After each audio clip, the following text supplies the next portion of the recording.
guys. Pupunta ako ng town today. Ayan, may jeep na guys. Alam nyo ba maglalakad lang dapat ako pa town? Kaso yan, may jeep. Kaya mag-jeep na lang tayo. Malapit lang naman kasi yung town dito guys. 15 to 20 minutes pag naglakad ka. Tapos pag jeep naman 10 minutes lang. Diba? Dito na agad ako guys sa Harrison Road. And ang una kong gagawin pala is magpapakilay muna ako. Kasi 3 months na akong hindi nagpapakilay guys. Ayan, nandito na tayo guys. Bumaba na ako ng jeep. And yung pamasahe pala dito guys is 13 pesos galing dun sa bahay. Pag regular, pag student naman is 11 pesos. Ayun, tapos yung pagpapakilayan ko pala guys is dito siya sa Upper Session Road sa Laperal Building, 4th floor. Ano siya, sa may harap ng Abanaw ba yan? Wait.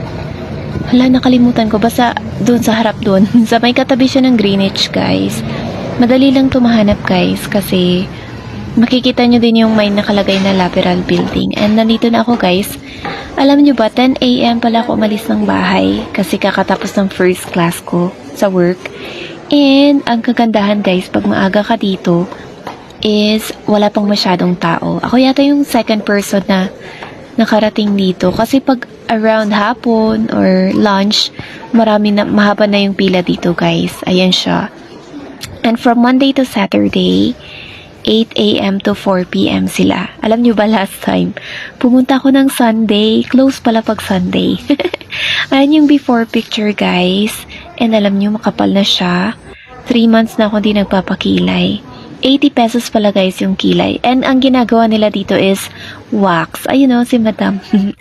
Naghihintay. Di ba wala akong kasama? Yan yung after. Di ba? Ganda ba? Malinis na ulit yung ating face. And babalik na lang ako ulit after 3 months. So, done with my first destination. Yung second destination ko, guys, is bumili naman ng Arinola sa Novo. So, nandito na tayo sa Lower Session Road. Lower pa ba to? Upper pa yata. Basta sa Session Road, guys. And alam nyo ba, nakita ko dito sina Jimmy and Camille. Wow, nakakaloka. Ano kasi, alam nyo ba may parade pa lang ngayon? Sasama sana ako sa kanilang kumain. Kaso may parade daw ng 1.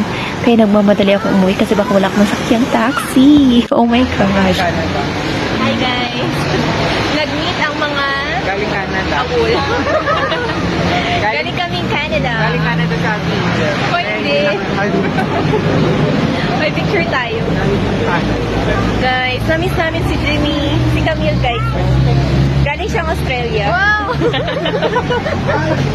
Si Jimmy galing Japan. Ako guys, nasa bahay lang. So yun guys, nang na-meet na nila yung friend nila na si Kyla, umalis na rin ako kasi nagmamadali ako. May parade daw kasi ng 1. Sabi nila hindi ko sure.